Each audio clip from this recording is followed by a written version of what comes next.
ہوتا کہ گھر میں جو مرضی ہوتا رہے وہ باہر مضبوط رہے گا. نکاح کو، میاں بیوی کے رشتے کو قرآن پاک نے اللہ نے اپنی نشانیوں میں سے نشانی کہا ہے. یہ فاحد میاں بیوی کا رشتہ جسے کہا یہ میری نشانیوں میں سے نشانی. پتہ خرابی کہاں سے شروع ہوتی ہے؟ سب سے پہلے تو شادی ہوتی ہے غیر شرعی. غیر شرعی کول 10واں ہو جائے تو مولانا صاحب کو بلاؤ، نعت خاں کو بلاؤ، اور بچے کی شادی ہو تو پھر اب نہیں حضور سے پیار، اب نہیں محبت، اب کدھر گئی غلامی کہ اللہ رسول سے صرف دکھوں کا رشتہ. بلاؤ نا اب بھی بینڈ باجا، یہاں تو بینڈ باجا کل والے دن بھی منگاؤ، 10ویں پہ بھی منگاؤ. اور دکھوں کی بات آئی تو قرآن شریف شروع کرا لیا، اور جب سکھ آئے پھر آپ نے موت شروع کرا لی. اور بھائی مصطفیٰ کی نعت والے کو نا نعت ہی اچھی لگتی، اسے برات والے دن بھی نعت ہی اچھی لگتی، شادی والے دن بھی نعت ہی اچھی. پہلی بات تو یہ کہ غیر شرعی حرکات ہوتی ہیں شادی، اور ڈھیروں ہوتی، ڈھیروں.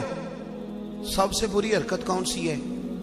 سب سے بری حرکت یہ ہوتی ہے کہ لڑکے اور لڑکیوں کا جوش و خروش سے شادیوں پہ جانا، اور پھر مووی والا آتا ہے وہ لڑکیوں کی عورتوں کی مووی بھی بناتا ہے.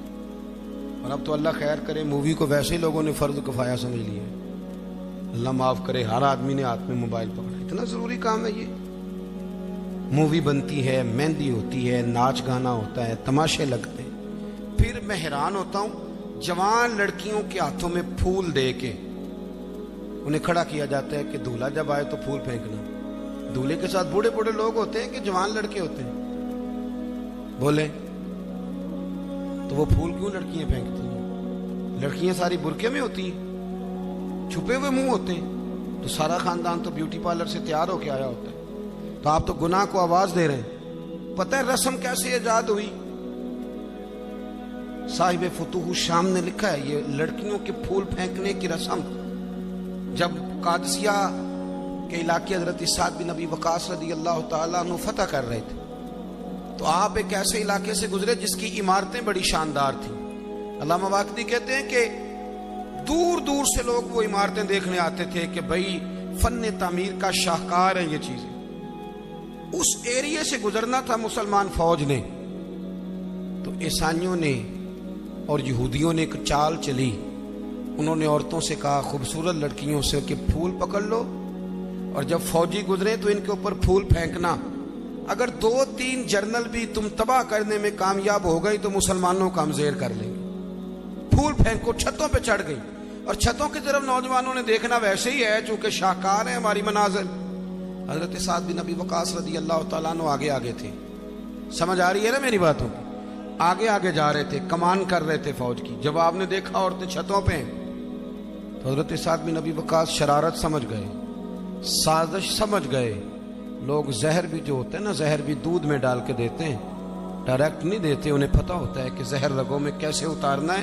جناب سعد بن ابی وقاص آگے آگے تھے. جب دیکھا عورتیں چھتوں پہ ہیں تو فوراً بولے، گھوڑے پہ چڑھ گئے اور فوج کی طرف توجہ کر کے کہنے لگے، فوجیو تمہیں پتہ ہے نا اللہ کیا فرماتا ہے؟ رب فرماتا ہے مردوں سے کہو نظریں جھکا کے رکھیں. نظریں کون بلا جی؟ مومن مرد. قرآن مجید نے حکم دیا کہ مومن مرد نظریں، اس کا مطلب ہے مرد وہ نہیں ہوتا جو اکڑ اکڑ کے چلے. مرد تو ہے ہی وہ قد اونچا ہو نظریں جھکی ہوئی. مرد کہتے ہی اسے. مردوں سے کہو نظریں جھکا کے رکھیں. 10,000 فوج تھی، عورتیں پھول پھینکتی نہیں. 10,000 فوجی گزر گیا پر ایک نے بھی نظر اٹھا کے نہیں دیکھا. جب سارے گزر گئے تو ان عورتوں نے پلیٹیں پھینکی اور کہنے لگی، او بے شرمو یہودی اور عیسائیوں، تم کس طرح کے لوگ ہو؟ اپنے مقاصد کے لیے بہو بیٹیوں کو استعمال کرتے ہو، اور یہ کتنی شان والے ہیں. ایک آیت سنی ہے اور نظریں جھکا لی ہیں. تم بھی غلط ہو، تمہارا طریقہ بھی غلط ہے. آج کے بعد ہم مدینے والے رسول کا کلمہ پڑھیں گے، ہم مسلمان ہوا کریں گے. اور ہمارے ہاں شروع انہوں نے کی تھی، اور اللہ خیر فرمائے رنگ ہم نے پکڑ لیا اس کا. ہمارے یہاں عورتیں پھول پھینکتی. بزرگ نہیں پھول پھینک سکتے، نوجوان نہیں پھینک سکتے.